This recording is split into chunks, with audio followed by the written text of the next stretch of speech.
DA নিয়ে আবারও খুব গুরুত্বপূর্ণ আপডেট। ডিএ নিয়ে তৎপর নবান্ন। 25% বকেয়া মহার্ঘ ভাতা দেওয়া হবে 2 দফায়। শনিবার সকাল থেকে সরকারি মহলে আলোচনার কেন্দ্রবিন্দু কিভাবে মেটানো হবে সরকারি কর্মীদের বকেয়া ডিএ। সুপ্রিম কোর্টের নির্দেশ মেনে বকেয়া 25% মহার্ঘ ভাতা মেটানোর পরিস্থিতিতে কোমর বেঁধে নামছে নবান্ন। সুপ্রিম কোর্টের স্পষ্ট নির্দেশ, রাজ্যের সরকারি কর্মীদের পঞ্চম বেতন কমিশনের অধীনে বকেয়া 25% ডিএ জুন মাসের মধ্যে পরিশোধ করতে হবে।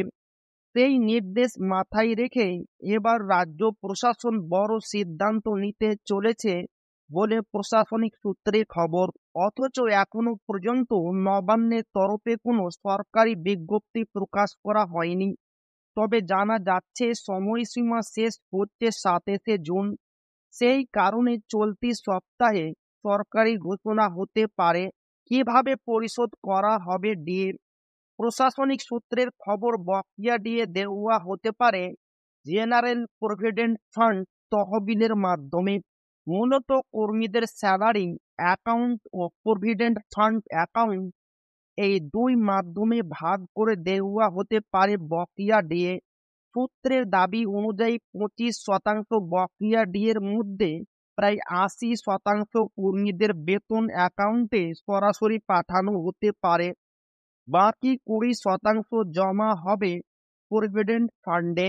পেনশন প্রাপকদের জন্য আলাদা ব্যবস্থা।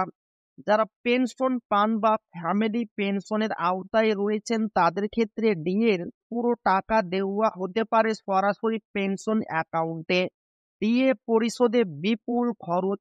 এই সিদ্ধান্ত কার্যকর করতে রাজ্য সরকারের কোষাগার থেকে প্রায় 10,000 কোটি টাকা খরচ হতে পারে বলে খবর।